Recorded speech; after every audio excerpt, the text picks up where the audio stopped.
வணக்கம் நண்பர்களே, இன்றைய வீடியோவில் செய்வோமா ஸ்டெம் ப்ராஜெக்ட் என்ற தொடர் வீடியோக்களில் அறிவியலின் அடிப்படை விதிகளை விளக்கும் கருவிகளை அதன் பின்னணியில் உள்ள தத்துவங்களை புரிந்து கொண்டு எளிதாக கிடைக்கக்கூடிய பொருட்களை கொண்டு நாம் எவ்வாறு தயாரிக்கலாம் என பார்ப்போம் வாருங்கள். இந்த வரிசையில் டூ இட் யுவர் செல்ஃப் ஒன்று பெரிஸ்கோப். பெரிஸ்கோப் என்றால் என்ன? பெரிஸ்கோப் என்பது நாம் நேரடியாக பார்க்க முடியாத இடத்தில் இருக்கும் பொருட்களை ஒளியின் பிரதிபலிப்பு, அதாவது ரிஃப்ளெக்ஷன் மூலம் பார்க்க உதவும் ஒரு கருவியாகும். பெரிஸ்கோப் எந்த தத்துவத்தின் அடிப்படையில் வேலை செய்கிறது? லைட் ரிஃப்ளெக்ஷன் என்ற தத்துவத்தினை அடிப்படையாக கொண்டு இந்த பெரிஸ்கோப் வேலை செய்கிறது. அதாவது படுகோணம் இஸ் ஈக்குவல் டு பிரதிபலிப்பு கோணமாகும். இதில் பொதுவாக இரண்டு சமதள கண்ணாடிகள், பிளேன் மிரர்ஸ், 45 டிகிரி கோணத்தில் வைக்கப்பட்டிருக்கும். மேலிருந்து வரும் ஒளி முதல் கண்ணாடியில் விழும். அது 45 டிகிரி கோணத்தில் பிரதிபலித்து கீழே உள்ள இரண்டாவது கண்ணாடிக்கு செல்கிறது. அங்கிருந்து மறுபடியும் பிரதிபலித்து நம் கண்ணை வந்து சேர்கிறது. இதனால் நாம் நேரடியாக பார்க்க முடியாத பொருள்களை கூட நாம் இதன் மூலம் தெளிவாக பார்க்க முடிகிறது. இந்த பெரிஸ்கோப் அன்றாட வாழ்வியலில் பல்வேறு இடங்களில் பயன்படுத்தப்படுகிறது. அவற்றில் சில, ஒன்று சப்மெரின், நீர்மூழ்கி கப்பல். நீருக்குள் இருந்து கொண்டு நீரின் மேல் நடக்கும் நிகழ்வுகளை பார்க்க இங்கு இது பயன்படுத்தப்படுகிறது. இரண்டு, ராணுவம், மிலிட்டரி. டேங்கர் மற்றும் பாதுகாப்பு வாகனங்களின் உள்ளே இருந்து கொண்டு எதிரிகளை மறைந்திருந்து கண்காணிக்க இது உதவுகிறது. அடா அவ்வளவு ஏங்க, உங்க வீட்டில் எட்டாத உயரத்தில் இருக்கக்கூடிய பறனின் மீது உள்ள பொருள்களை கூட பார்க்கலாம்னா பாருங்களேன். இனி இதனை செய்வதற்கு தேவையான பொருட்கள் மற்றும் அவற்றினை எப்படி செய்வது என்பதனை பார்ப்போம் வாருங்கள். பெரிஸ்கோப் செய்வதற்கு தேவையான பொருட்கள்: 1.5 inch PVC L bend 2, 1.5 inch PVC pipe தேவையான அளவு, அக்ரிலிக் பிளாஸ்டிக் மிரர், இது ஈஸியாக நம்ம சிசர்லேயே கட் பண்ணிக்கலாம்.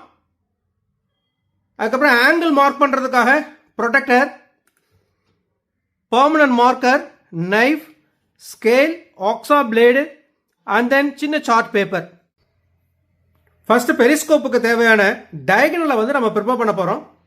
இந்த டயகனலில் இப்படி ஒரு 45 டிகிரியில் ஒரு மிரரை வந்து நம்ம ஃபிக்ஸ் பண்ணோம். அப்போ இந்த 45 டிகிரியில் மிரரை ஃபிக்ஸ் பண்ணுறதுக்கான மார்க்கிங் வந்து நம்ம முதல்ல பண்ண போகிறோம்.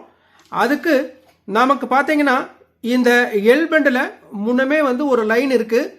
அந்த லைன் மேலே நம்ம மார்க்கரை வச்சுட்டு என்ன பண்ண போகிறோன்னா அந்த லைனையே இன்னும் கொஞ்சம் போல்டாக நாம் இப்படி ட்ரா பண்ணிக்கிறோம். இப்படி ட்ரா பண்ணி முடிச்சதுக்கப்புறம் நாம் இந்த ப்ரொடெக்டரை எடுத்துக்குவோம். ப்ரொடெக்டரை எடுத்துட்டு இப்போது ப்ரொடெக்டரை என்ன பண்ண போகிறோம் அப்படின்னு பார்த்தீங்கன்னா இந்த லைன் மேலே வைக்கிறோம். லைன் மேலே வச்சுட்டு கரெக்டாக இது வந்து பாருங்கள் ஒரு 45 டிகிரியில் இங்கே இருக்கிற மாதிரி நான் வச்சுக்கிறேன். இப்படி ஒரு 45 டிகிரியில் நான் அங்கே வச்சுருக்கேன். அடுத்து இந்த எண்டில் வந்து பார்த்தீங்கன்னா கரெக்டாக இந்த எஜ்ஜுக்கு வர்றது போல் நம்ம இப்படி கொண்டு வந்தோம் அப்படின்னாவே அதுவே வந்து பார்த்தீங்கன்னா ஒரு 45 டிகிரியில் இங்கே அலைன் ஆகிருக்கும். இந்த பார்த்தீங்களா 45 டிகிரியில் இங்கே அலைன் ஆகிடுது. இப்போ நம்ம என்ன பண்ண போகிறோம் அப்படின்னு பார்த்தீங்கன்னா மார்க்கரை வச்சுட்டு கரெக்டாக இப்படி அலைன் பண்ணிக்கோங்க. மார்க்கரை வச்சுட்டு இந்த 45 டிகிரியும் குறிச்சிக்கோங்க இங்கே. அதுக்கப்புறம் இந்த சென்டரை நம்ம குறிச்சிக்கலாம். இந்த சென்டரை குறிச்சிக்கிட்டு இந்த லைனில் வந்து ஒரு 3 பாயிண்ட் வச்சுப்போம். இப்படி இங்கே ஒரு பாயிண்ட், இங்கே ஒரு பாயிண்ட் வச்சுப்போம். அதன் பிறகு இந்த லைனையும் ஜாயின் பண்ணிக்கணும். அதுக்கப்புறம் பார்த்தீங்கன்னா இந்த 45 டிகிரியில் இருக்கக்கூடிய இந்த 3 லைனையும் நம்ம இப்படி ஜாயின் பண்ணிக்கலாம். அதன் பிறகு ஆக்ஸா பிளேட் எடுத்துட்டு இதை வந்து இந்த ஏரியாவை வந்து நாம் இந்த போல் கொஞ்சம் கேர்ஃபுல்லாக இதுலேயே கட் பண்ணி எடுக்கணும். இதுதான் இதில் மேஜரான ஒர்க்கு. இதில் இப்படி கேர்ஃபுல்லாக கொஞ்சம் கட் பண்ணி எடுப்போம். அப்படி கட் பண்ணும்போது முழுசும் நம்ம கட் பண்ணிடக்கூடாது. இந்த மாதிரி போர்ஷன் வந்து விட்டுறணும். இப்போ உள்ளே பார்த்தீங்க அப்படின்னு சொல்லினா உங்களுக்கு தெரியும், முழுதும் நம்ம கட் பண்ணுறதில்ல, கொஞ்சம் நம்ம விட்டுறோம். அப்படி கட் பண்ணி முடிச்சதுக்கப்புறம் வந்து பார்த்தீங்க அப்படின்னா இதில் இந்த எக்ஸ்ட்ரா இருக்கக்கூடிய இந்த பீசஸை வந்து நம்ம இந்த எம்ஆர் ஷீட் போட்டு நீட்டாக இதை வந்து நம்ம க்ளீன் பண்ணிடணும். சார்ட் பேப்பரை இதில் இப்படி நம்ம இன்சர்ட் பண்ணுவோம். எக்ஸ்ட்ரா இப்படினுடைய அவுட்டரை மட்டும் நாம் வந்து இப்படி மார்க்கர் பண்ணி வச்சு அதை வந்து மார்க் பண்ணி எடுத்துப்போம். அப்படி மார்க் பண்ணி எடுத்ததுக்கப்புறம் நாம் இந்த ஷேப் மட்டும் ஒரு சிசர் வச்சு நீட்டாக நம்ம இப்படி கட் பண்ணி எடுக்கணும்.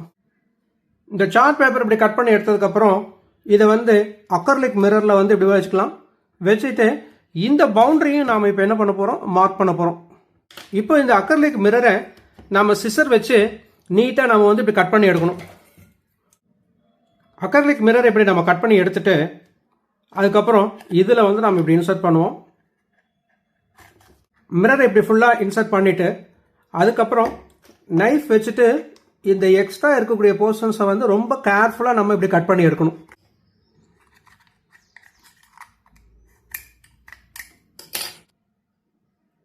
இப்போ இதுக்கு மேலே இது ரிஜிட்டாக பிடிக்கணும் அப்படிங்கிறதுக்காக இது மேலே ஒரு எரால்டெட் மாதிரி ஒரு ஹெவியான ஒரு பேஸ்ட்டை வந்து நம்ம இப்படி அப்ளை பண்ணிக்கிறோம். இதே போல் மற்றொரு டயகனலையும் ரெடி பண்ணிவிட்டு இதை ரெட்டையும் அப்படியே நம்ம என்ன பண்ண போகிறோம் அப்படின்னா கொஞ்சம் நேரம் அப்படியே காய வச்சுருவோம். இப்போ நம்ம ப்ரிப்பேர் பண்ண இந்த 2 டயகனலையும் இந்த பிவிசி பைப்பில் இப்படி 90 டிகிரியில் நாம் ஜாயின் பண்ணோம் அப்படின்னா நமக்கு இப்போது நம்மளுடைய பெரிஸ்கோப் இப்போ ரெடி ஆயிடுச்சு.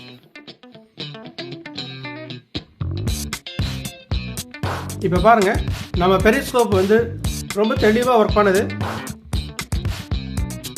பெரிஸ்கோப் என்பது ஒளியின் பிரதிபலிப்பு விதியை அடிப்படையாக கொண்டு மறைந்த இடங்களில் உள்ள பொருட்களை பார்க்க உதவும் ஒரு எளிய ஆனால் பயனுள்ள கருவி.